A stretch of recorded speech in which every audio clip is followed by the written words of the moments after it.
सोलापूर महानगरपालिकेचे निवृत्त तत्कालीन आयुक्त चंद्रकांत गुडेवार हे सोलापूर शहर मध्ये या मतदारसंघातून विधानसभा निवडणुकीसाठी इच्छुक असल्याच्या बातम्या लागल्या। गुडेवार हे पद्मशाली समाजाचे असल्याने आणि सोलापूरमध्ये त्यांच्या नावाचे वलय असल्याने त्यांची चांगलीच चर्चा झाली। परंतु आता भाजपचे युवा नेते देवेंद्र कोठे यांच्यासाठी चंद्रकांत गुडेवार यांनी माघार घेत त्यांना पाठिंबा दिला आहे। यानंतर देवेंद्र कोठे यांनी गुडेवार यांचे आभार मानत केलेली पोस्ट याप्रमाणे, मोठी माणसं केवळ वयाने नाही तर त्यांच्या अनुभवातून, विचारातून आणि कृतीतूनही मोठी बनतात याची प्रचिती आज पुन्हा एकदा माजी आयुक्त आदरणीय चंद्रकांत गुडेवार साहेबांच्या निर्णयातून आली। गुडेवारांनी स्वतः शहर मध्यमधून निवडणूक लढवण्याचा निर्णय घेतला होता, परंतु तो त्यांनी मागे घेत निवडणूक न लढवण्याचा निर्णय जाहीर केला। शहर मध्यसाठी माझ्या नावाला त्यांनी पाठिंबा दिला। इतकंच नव्हे तर इतरांनाही माझ्या नावाची शिफारस करण्यासाठी त्यांनी आवाहन केल्याचं ऐकून माझं मन भारावून गेलं आहे। माझ्या कर्तृत्वावर आणि कार्यपद्धतीवर त्यांनी विश्वास दाखवला याचा आनंद आहेच। त्यांच्या अनुभवांचा अमूल्य ठेवा, त्यांचं मार्गदर्शन आणि त्यांचा आशीर्वाद मला पुढील वाटचालीसाठी एका अनमोल आधारासारखा ठरणार आहे। साहेबांच्या या सहकार्यासाठी मी नतमस्तक आहे आणि त्यांच्या विश्वासाचं चीज करण्यासाठी मी संपूर्ण प्रयत्न करेन हे वचन देतो। शेवटी त्यांचा माझा हेतू एकच होता, तो म्हणजे या मतदारसंघाचा आणि आपल्या सोलापूर शहराचा सर्वांगीण विकास व्हावा, यासाठी सदैव झटीन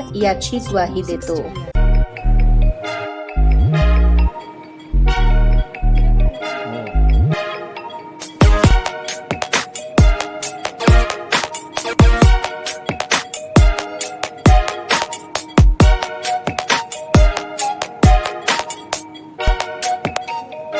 सोलापूर शहरातील सुप्रसिद्ध हॉस्पिटल म्हणजे सेंट्रल मल्टी स्पेशालिटी हॉस्पिटल मागील अनेक वर्षापासून सेवा बजावत आहे। 24 तास इमर्जन्सी सर्व्हिस, मॉडर्न टेक्नॉलॉजी, अनुभवी डॉक्टर्स तसेच अत्याधुनिक तंत्रज्ञान सुविधांनी सुसज्ज स्त्रीरोग प्रसूती विभाग, ऑर्थोपेडिक विभाग, मेडिकल विभाग आणि इतर एकमेव नाव म्हणजे सेंट्रल मल्टी स्पेशालिटी हॉस्पिटल। पत्ता गणेशपेठ शॉपिंग सेंटर, मंगळवार बाजार, सोलापूर।